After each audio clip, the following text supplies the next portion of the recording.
Overall population distribution, density and growth means student इस chapter के जरिए हम दुनिया में पॉपुलेशन की वजह से पड़ने वाले इफेक्ट्स के बारे में जानेंगे। लेकिन उससे पहले एक कॉमन सा इजी सा सवाल। मान लीजिए आपके क्लास के नॉर्थ साइड में एक एसी और साउथ में एक पंखा लगा हुआ है और हर क्लासरूम में 21 बेंच पड़ी है, 7 की 3 रो में, और एक क्लास में टोटल नंबर ऑफ स्टूडेंट्स 42 है। तो हर बेंच पर कितने बच्चे बैठेंगे? आपको इसका जवाब मुझे नहीं देना है, लेकिन ये क्वेश्चन इस पूरे चैप्टर को समझने के लिए आपको बस याद रखना है। तो चलिए वापस टॉपिक पर आते हैं। स्टूडेंट किसी भी कंट्री के लोग यानी कि कंट्री के सिटीजन ही कंट्री की रियल एसेट होती है, और एक तरह से देखा जाए तो वो ही रियल रिसोर्सेज भी है। कंट्री के अदर रिसोर्सेज का यूज भी वही तो करते हैं। इतना ही नहीं, इससे रिलेटेड पॉलिसीज भी वही तय करते हैं। और एक्चुअली में देखा जाए तो कोई भी कंट्री अपने लोगों से ही जानी भी जाती है। अब जैसा कि मैंने आपको पहले एक क्वेश्चन पूछा था, अगर उसी तरह से देखें तो आप अगर सिटीजन है और आपका स्कूल पूरी एक कंट्री, तो आप वो लोग हैं जिनकी फीस से स्कूल चलता है और उसी फीस से खरीदे गए सामान को आप यूज भी करते हैं। और ये सब अच्छे से चल सके इसलिए स्कूल्स में एडमिशन की एक लिमिट सेट की जाती है ताकि क्लासेस को अच्छे से पढ़ाया जा सके। और साथ ही कुछ इंपॉर्टेंट पॉइंट्स जैसे कि available benches, total number of classes available in school, और इतना ही नहीं, कैंटीन में मिलने वाले सामान का हिसाब, ये सभी बातें एक स्कूल में टोटल कितने बच्चे हैं और स्टाफ कितना है, इन्हीं पर डिपेंड करता है। ठीक वैसे ही ये जानना जरूरी है कि किसी भी कंट्री में कितने फीमेल और मेल है, कितने लोग मरते हैं और कैसे, कंट्री में हर साल कितने बच्चे पैदा होते हैं, चाहे वो शहर में रहे या गांव में, क्या काम करते हैं और क्या वो पढ़ लिख सकते हैं। इस बारे में एग्जैक्ट इन्फॉर्मेशन होना एक कंट्री के लिए बहुत जरूरी होता है। लेकिन ये जानने से पहले सवाल ये उठता है कि इस इन्फॉर्मेशन से क्या फायदा है। इस सवाल का जवाब जानने से पहले एक इम्पॉर्टेंट बात, क्या आप जानते हैं कि एक रिसर्च के अकॉर्डिंग 21वीं सदी की स्टार्टिंग में पूरे वर्ल्ड में 6 अरब से ज्यादा पॉपुलेशन काउंट की गई थी। और इस रिसर्च में एक खास बात ये पता चली कि मोस्ट ऑफ पीपल कुछ खास एरिया में ही रहना पसंद करते हैं। इन बातों को और भी डीपली अंडरस्टैंड करने के बाद रिसर्चर्स को यह पता चला कि पूरे वर्ल्ड की पॉपुलेशन अननेचुरली डिस्ट्रीब्यूटेड थी। यानी इस बात को एक रिसर्चर जॉर्ज बी क्रेसी ने भी अपने शब्दों में कहा है कि एशिया में कई प्लेसेस है जहां लोग कम है और कुछ प्लेसेस है जहां लोग बहुत ज्यादा।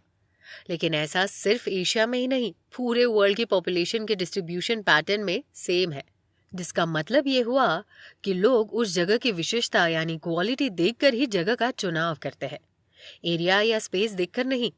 इसलिए ये कहना भी गलत नहीं होगा कि दुनिया के जिन हिस्सों में पॉपुलेशन ज्यादा है उन प्लेसेस की ज्योग्राफिकल कंडीशन लोगों के रहने के लिए ज्यादा सुटेबल या फ्रेंडली है। लेकिन ये बात तब बहुत मुश्किल हो जाती है जब एरिया की डेंसिटी पर पर्सन बढ़ जाती है। ये बात ठीक वैसी ही है जैसे एक बेंच पर 4 बच्चे बिठा दिए जाए। अब इस बात को ध्यान में रखते हुए हम अपने टॉपिक पर आगे बढ़ते हैं। स्टूडेंट, पॉपुलेशन डिस्ट्रीब्यूशन शब्द का मतलब अर्थ के ग्राउंड पर रहने वाले लोगों के पर पर्सन डिस्टेंस है। और इस बारे में एक बहुत इंपॉर्टेंट बात जानकर आप हैरान रह जाओगे कि वर्ल्ड की 90% पॉपुलेशन अर्थ के 10% ग्राउंड एरिया में ही रहती है। इसे आसानी से समझने के लिए आप फिर से एक बार उसी एग्जाम्पल को याद करिए, तो इसे ऐसे समझ सकते हैं कि एक क्लास में बच्चे उतने ही बैठ पाएंगे जितनी की बेंच होंगी, और अगर आप एरिया की कैपेसिटी से ज्यादा बच्चे बिठाने की कोशिश करेंगे तो रिजल्ट उम्मीद से ज्यादा खराब आएगा। अब ये बात और ज्यादा हैरान करने के साथ साथ डराने वाली भी है कि दुनिया के 10 सबसे ज्यादा पॉपुलेशन वाली कंट्री की दुनिया की टोटल पॉपुलेशन में 60% अकेले उन्हीं देशों का कंट्रीब्यूशन है। और शर्म की बात तो यह है कि इन 10 देशों में से 6 कंट्री एशिया की है। अब आपके मन में सवाल उठ रहा होगा कि ये सब एक कंट्री के लिए और लोगों के लिए इतना हार्मफुल क्यों है। तो दरअसल ग्राउंड के ईच एंड एवरी एरिया में रहने वाले लोगों के लिए उनके खाने पीने और जिंदा रहने के लिए अवेलेबल फैकल्टी को डेंसिटी ऑफ पॉपुलेशन कहते हैं। इसलिए नंबर ऑफ पीपल और ग्राउंड के साइज के बीच के रेशो को समझना इंपॉर्टेंट है, और यही रेशो डेंसिटी ऑफ पॉपुलेशन कहलाता है। इसे नॉर्मल पर्सन पर स्क्वायर किलोमीटर में कैलकुलेट किया जाता है, और इसका फॉर्मूला है density of population is equal to population upon area. For example, area x का रीजन 100 स्क्वायर किलोमीटर है और टोटल पॉपुलेशन 1,50,000 है। तो पॉपुलेशन की डेंसिटी की कैलकुलेशन इस तरह की जाएगी, 1,50,000 density divided by 100 area and the result is 1,500 people पर स्क्वायर किलोमीटर। लेकिन ये आपको एरिया एक्स के बारे में क्या बताता है? क्योंकि जब आप स्क्रीन पर आ रही 2.1 इमेज को देखेंगे तो वहां एशिया में पॉपुलेशन ऑफ डेंसिटी सबसे ज्यादा है। इसका क्या कारण हो सकता है? इस सवाल का जवाब तो मैं आपको जरूर दूंगी, लेकिन उससे पहले जो सबसे जरूरी बात है वो ये है कि for this let's take India's example. और आज 2023 के हिसाब से इंडिया की टोटल पॉपुलेशन है 142 करोड़, और अगर हमारे कंट्री के एरिया की बात की जाए तो वो है 32.8 लाख पर स्क्वायर किलोमीटर। तो हमारी कंट्री की पॉपुलेशन डेंसिटी हुई 443 समथिंग, मतलब कि इंडिया में 1 स्क्वायर किलोमीटर में 443 के लगभग लोग रहते हैं। लेकिन ये भी एक अनुमान ही है, क्योंकि आपको जैसे मैंने पहले भी बताया था कि डेंसिटी हर जगह की अलग अलग होती है, जिसका मतलब ये है कि कहीं लोग 400 और 200 से भी कम हो सकते हैं और कहीं 500 या 700 तक भी हो सकते हैं। अब आपके मन में भी एक सवाल उठ रहा होगा कि ऐसा क्यों है? लेकिन उससे भी इंपॉर्टेंट क्वेश्चन ये है कि किसी भी एरिया की डेंसिटी जब ज्यादा होगी तो क्या होगा? तो जवाब है, सिचुएशन उतनी ही रिस्की होगी।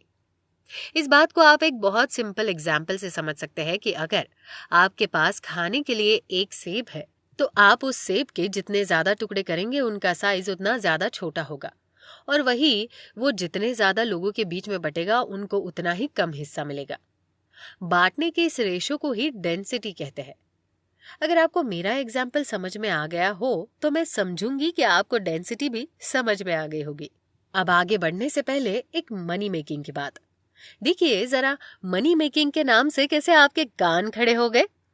तो फिर सुनिए, क्या आप जानते हैं कि डेंसिटी की ही वजह से अलग अलग जगहों पर जमीन की कीमतों में भी फर्क मिलता है, जिसका इस्तेमाल करके ही स्टेट एजेंट्स काफी ज्यादा पैसा कमाते हैं। यानी अगर आप किसी एरिया में प्रॉपर्टी लेना चाहते हैं तो वहां की डेंसिटी के बारे में पता कर लीजिए। है ना ये काम की बात? तो चलिए अब चलते हैं अगले टॉपिक पर और समझते हैं डेंसिटी को अफेक्ट करने वाले कारण। स्टूडेंट था, उससे रिलेटेड हमेशा एग्जाम में क्वेश्चन आता है कि पॉपुलेशन के डिस्ट्रीब्यूशन को इन्फ्लुएंस करने वाले फैक्टर कौन कौन से हैं। वैसे देखा जाए तो इसके कई कारण हैं, लेकिन मैं आज इस बात को बिल्कुल लेमन लैंग्वेज में समझाने की कोशिश करूंगी ताकि आपको ये पहली बार में ही समझ आ जाए। तो ये बात आपको पता ही होगी कि वैसे तो ह्यूमंस की बेसिक नीड सिर्फ 3 चीजें ही होती है, वो है रोटी, कपड़ा और मकान। और जिन प्लेसेस पर उन्हें ये तीनों चीजें आसानी से मिल जाती है वो वही रहना पसंद करते हैं। लेकिन ये कहना आसान था कई 100 साल पहले के लिए, मगर आज सिचुएशन कुछ और है। आज डेवलपमेंट और टेक्नोलॉजी के टाइम में ये 3 चीजें दुनिया के किसी भी कोने में आसानी से मिल जाती है, या यूं कहिए कि लोग इतने स्मार्ट हो चुके हैं कि वो वहां उनका इंतजाम कर ही लेते हैं। बल्कि आज के समय में लोगों का गुजारा सिर्फ इन 3 बेसिक चीजों से नहीं चलता, उनके लिए और भी बहुत सी रिक्वायरमेंट्स है जो इनसे भी ज्यादा इंपॉर्टेंट हो चुकी है, जैसे schools, office, malls, entertainment facilities etcetera. लेकिन इन सभी रिक्वायरमेंट के अलावा कुछ मेजर फैक्टर्स भी है जिनके बेसिस पर हम इन जगहों का क्लासिफिकेशन कर सकते हैं, जिन्हें हम मेनली 3 पार्ट्स में डिवाइड करेंगे। पहला ज्योग्राफिकल फैक्टर, दूसरा economical factor and third social and cultural factor. चलिए फिर एक एक करके इनके बारे में डिटेल में समझें। Number 1, geographical factor. Geographic factor में हमारी वो सभी नीड्स काउंट की जाती है जिनकी जरूरत हमें सबसे ज्यादा होती है, या इसे ऐसे कहिए कि हमें जिंदा रहने के लिए जिन चीजों की सबसे ज्यादा नीड होती है, और ऐसे में लोग ऐसी जगह सबसे ज्यादा पसंद करते हैं जिन एरियाज में ताज़ा पानी आसानी से अवेलेबल हो। और जैसा कि हम जानते हैं, पानी को जीवन का आधार भी माना जाता है। इतना ही नहीं, आजकल पानी सिर्फ खाने पीने की जरूरतों को ही पूरा नहीं करता, बल्कि बिजनेस एंड फैक्ट्री से लेकर एग्रीकल्चर तक और इलेक्ट्रिसिटी प्रोडक्शन से लेकर बेसिक रिक्वायरमेंट्स तक भी सभी जगह इसकी जरूरत होती है। और यही कारण है कि जिन जगहों और शहरों के पास या बीच में नदियां है, वो प्लेसेस दुनिया के सबसे घनी आबादी वाले प्लेसेस में से एक है। इसके बाद ज्योग्राफिकल फैक्टर में ही एक और फैक्टर आता है जिसे हम लैंड फॉर्म कहते हैं, ये भी वो फैक्टर है जो नेचुरली अर्थ पर अवेलेबल है और अक्सर देखा गया है कि लोग समतल जगह पर रहना पसंद करते हैं, यानी कि मैदानी इलाके, क्योंकि ऐसे एरियाज में कल्टीवेशन करना इजी होता है, जैसे फसलों के लिए, उत्पादन के लिए, सड़क बनाने और उद्योगों के लिए ये एरियाज अनुकूल होते हैं। जबकि पहाड़ी और प्लेट्यू रीजन में इस टाइप की एक्टिविटीज करना बहुत मुश्किल हो जाता है। इवन आपने भी इस बात पर ध्यान दिया होगा कि mostly factories, offices plain areas पर ज्यादा बनते हैं, जबकि पहाड़ों और रेगिस्तानी इलाकों में इनका मिलना बहुत ही रेयर होता है। वैसे तो वाटर नीड्स और लैंड फॉर्म्स तो मोस्ट इम्पॉर्टेंट फैक्टर है ही, लेकिन इसके अलावा एक और ज्योग्राफिकल फैक्टर है जो काफी हद तक पॉपुलेशन को इन्फ्लुएंस करता है, और वो है क्लाइमेट फैक्टर।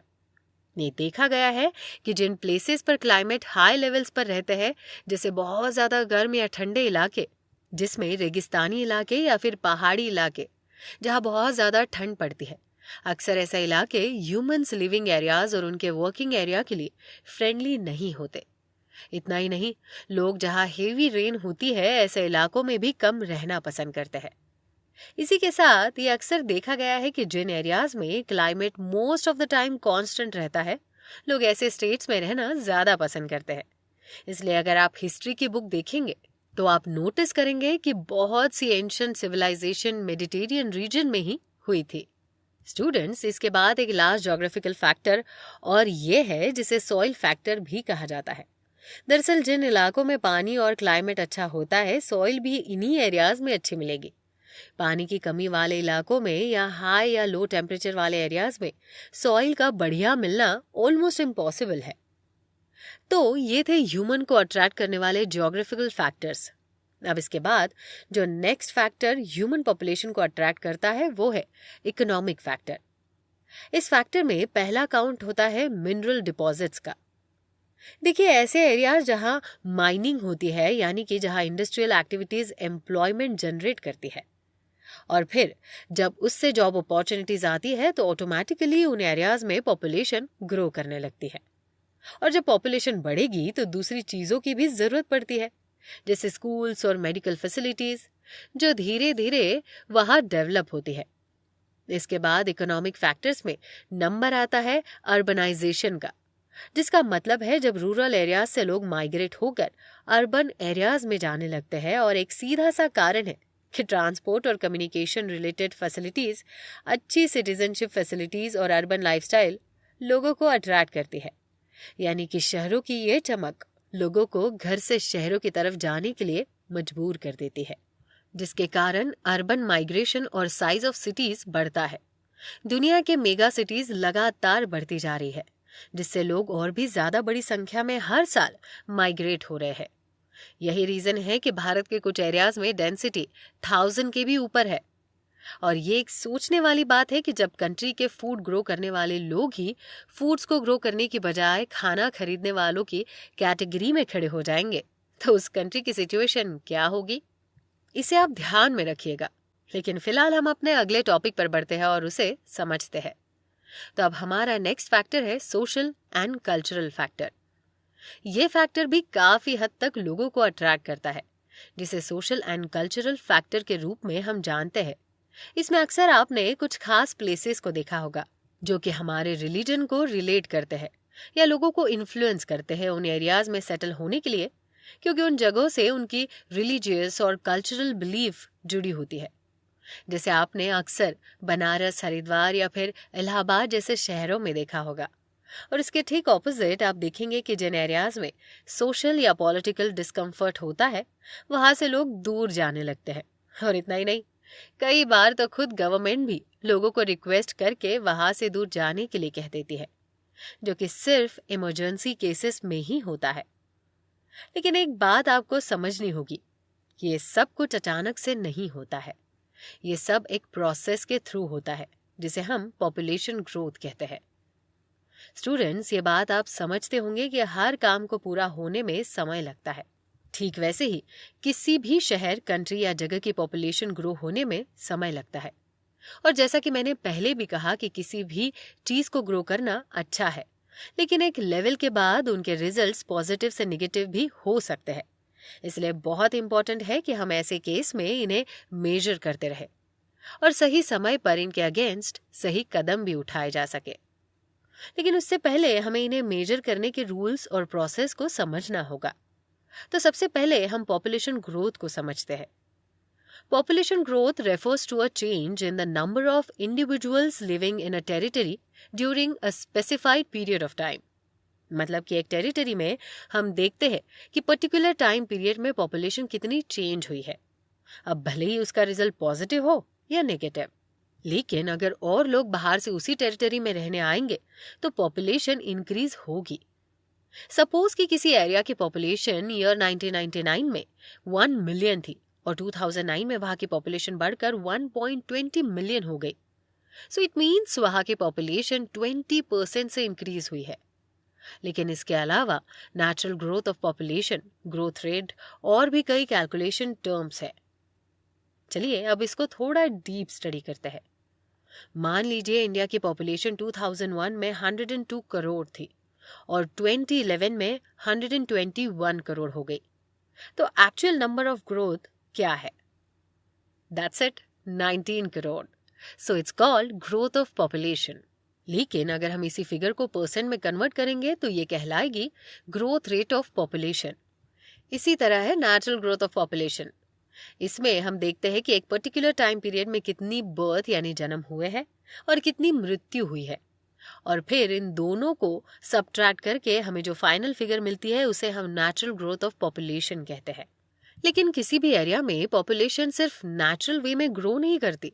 नेचुरल और माइग्रेशन दोनों तरीके होते हैं और इसी कैलकुलेशन को हम कहते हैं एक्चुअल ग्रोथ ऑफ पॉपुलेशन। इसके लिए हम बर्थ और डेथ का डिफरेंस तो कैलकुलेट करते ही है, साथ ही माइग्रेट हुए लोगों के फाइनल नंबर्स को, जिसके लिए हम उनके इन और आउट होने के बाद आई फाइनल फिगर को नेचुरल ग्रोथ के साथ ऐड करते हैं। अब जो फाइनल फिगर हमारे सामने आती है लेकिन वो इंक्रीज ऑर्डर में है, मीन्स बढ़ती हुई है, तो उसे हम पॉजिटिव ग्रोथ रेट कहते हैं। लेकिन वही जब वो डिक्रीजिंग रेट में होती है यानी घटते हुए, तो उसे हम निगेटिव ग्रोथ रेट कहते हैं। इसलिए पॉपुलेशन की ग्रोथ के फॉर्म में जिन कंपोनेंट्स को काउंट किया जाता है वो है बर्थ, डेथ एंड माइग्रेशन। एक वक्त था जब बर्थ रेट कैलकुलेट करने के लिए भी एक टूल यूज करते थे जिसे हम क्रूड बर्थ रेट यानी CBR कहते हैं। लेकिन इसके लिए हमें ये देखना पड़ेगा कि उस टाइम के 1 ईयर में कितनी नेट बर्थ हुई है, यानी जिन्हें हम लाइव बर्थ भी कहते हैं, और इसके फाइनल नंबर को हम उस एरिया, उस कंट्री के मिड ईयर पॉपुलेशन से डिवाइड कर देते हैं, और जो फाइनल नंबर हमारे सामने आता है उसे 1000 के साथ मल्टीप्लाई कर दिया जाता है। अब इसका रीजन ये है कि ये कैलकुलेशन हमें बताता है कि उस एरिया या कंट्री में कितने बच्चे पैदा हुए आउट ऑफ 1000 पीपल। मैं समझ सकती हूँ कि ये थोड़ा टिपिकल है, लेकिन इसे आसान और थोड़ा फनी वे में समझे तो आप ऐसा कह सकते हैं कि उस कंट्री में 1000 लोग मिलकर कितने बच्चे पैदा कर रहे हैं। वही डेथ रेट को कैलकुलेट करने का भी सेम प्रोसेस है जिसे हम CDR कहते हैं। बस आपको इसमें बर्थ वाले पॉइंट को हटाकर 1 साल के डेथ रेट को रख देना है। अब नेक्स्ट पॉइंट आता है माइग्रेशन। इसमें लोग एक जगह से दूसरी जगह जाते हैं। जिस प्लेस को वो छोड़कर जाते हैं उसे कहते हैं प्लेस ऑफ ओरिजिन, और जिस जगह वो जाते हैं उसे कहते हैं प्लेस ऑफ डेस्टिनेशन।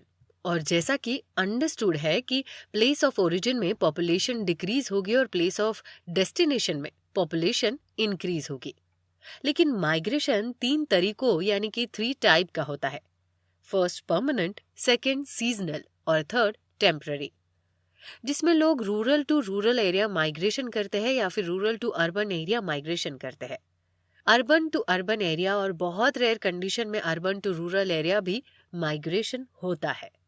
एक और कंडीशन होती है जिसमें माइग्रेशन करते हैं, इसमें कोई जब अपने कंट्री को छोड़कर दूसरे कंट्री में रहने जाता है, ऐसी कंडीशन में ओरिजिन कंट्री में उसे एमिग्रेंट कहते हैं और डेस्टिनेशन कंट्री में उसे इमिग्रेंट कहते हैं। लेकिन एक और सवाल उठता है कि आखिर लोग माइग्रेट होते ही क्यों है? तो इसके पीछे भी टेक्निकल रीजन छिपे होते हैं, जिसमें से एक है पुश फैक्टर और दूसरा है पुल फैक्टर। और इसके नाम से ही आप समझ सकते हैं कि एक फैक्टर में जब लोगों को बेनिफिट्स का लालच देकर उसके ओरिजिन को छोड़ने पर मजबूर किया जाता है उसे पुल फैक्टर कहते हैं, लेकिन वही इसके ऑपोजिट, जब लोगों को अपने एरियाज में बेनिफिट्स ऑफ लिविंग के साथ स्ट्रगल करना पड़ता है तो वो अपॉर्चुनिटीज की तलाश में बेटर प्लेसेस पर माइग्रेट हो जाते हैं। लेकिन इन सब के बीच एक और चीज आती है जिसे डेमोग्राफिक ट्रांजिशन कहते हैं। इसका मतलब है कि किसी पर्टिकुलर एरिया में जो सोसाइटी है या जो लोगों का ग्रुप है उनमें बदलाव आना। ये situation most of agricultural societies या फिर प्री मॉडर्न सोसाइटीज में देखी जाती है, जहां डेथ रेट और बर्थ रेट दोनों ही हाई होते हैं। मींस वहां फर्टिलिटी और मोर्टालिटी दोनों हाई होती है। और यही सोसाइटीज आगे चलकर इंडस्ट्रियल एरियाज में कन्वर्ट या फिर डेवलप हो जाती है। और इन कंडीशन में सोसाइटीज में कुछ इम्प्रूवमेंट होते हैं, जैसे लो फर्टिलिटी एंड लो मोर्टालिटी, यानी लोग कम बच्चे पैदा करते हैं और कम लोग ही मरते हैं। तो अब हम कह सकते हैं कि इस डेमोग्राफिक ट्रांजिशन थ्योरी में 3 स्टेजेस होती है और 3 स्टेजेस में ही एक सोसाइटी का ट्रांजिशन होता है, फ्रॉम रूरल एग्रेरियन और लिटरेट कंडीशन से अर्बन इंडस्ट्रियल और लिटरेट सोसाइटीज में। और ये चेंजेस जो हम देखते हैं उसे डेमोग्राफिक साइकिल कहते हैं। इन 3 स्टेजेस को हम 1 बाय 1 समझते हैं। स्टेज 1, ये वो अर्ली स्टेज होती है जब सोसाइटी में फर्टिलिटी रेट हाई पर होता है, मोर्टालिटी रेट भी ज्यादा होती है, जिसका सीधा सा कारण फैसिलिटीज और अवेयरनेस है, जिसकी वजह से इस टाइम पीरियड में सोसाइटी स्ट्रगल फेस करती है। जैसा कि आज से कई 100 सालों पहले, लगभग 200 से 300 साल पहले, सभी कंट्रीज इसी सिचुएशन में थी। टेक्नोलॉजी कम थी और लिटरेसी लेवल भी डाउन था, जिसके कारण उन्हें बीमारियों और परेशानियों से हमेशा फाइट करते रहना पड़ता था। इवन लोग आपस में भी जिंदा रहने के लिए स्ट्रगल करते थे। स्टेज 2, ये मिड स्टेज होती है जब बर्थ रेट कुछ कम हो जाता है लेकिन डेथ रेट में भारी गिरावट आती है because of awareness and literacy. लेकिन इस टाइम में पॉपुलेशन तेजी से ग्रो करती है क्योंकि बर्थ रेट मोर्टालिटी रेट से काफी ज्यादा होता है। स्टेज 3, इस स्टेज में बर्थ रेट और मोर्टालिटी रेट दोनों कम हो जाते हैं। लिटरेसी रेट 100% के लगभग हो जाता है। सोसाइटीज अर्बनाइज्ड हो जाती है। ऐसा मोस्ट ऑफ डेवलप्ड कंट्रीज में देखा जाता है। लेकिन इंडिया अभी स्टेज 2 में है, जहां बर्थ रेट बहुत हाई रहता है। Most of under developed countries stage 2 में ही है।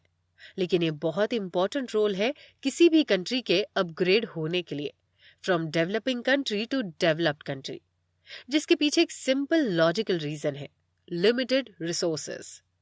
इस बारे में एक शॉर्ट हिंट मैंने आपको स्टार्टिंग में ही दे दी थी, एक एग्जाम्पल के साथ कि अगर हम पॉपुलेशन बढ़ा दे तो डेंसिटी बढ़ेगी और ऐसे में हमें लिमिटेड रिसोर्सेज के लिए ज्यादा लोगों के बीच स्ट्रगल करना पड़ेगा, जो ज्यादा स्ट्रगल भी पैदा करेगा और ज्यादा कंपटीशन भी, जिसके रिजल्ट्स हार्श होंगे, लाइक क्राइम रेशो बढ़ेगा और इन्फ्लेशन रेट भी इंक्रीज होगा।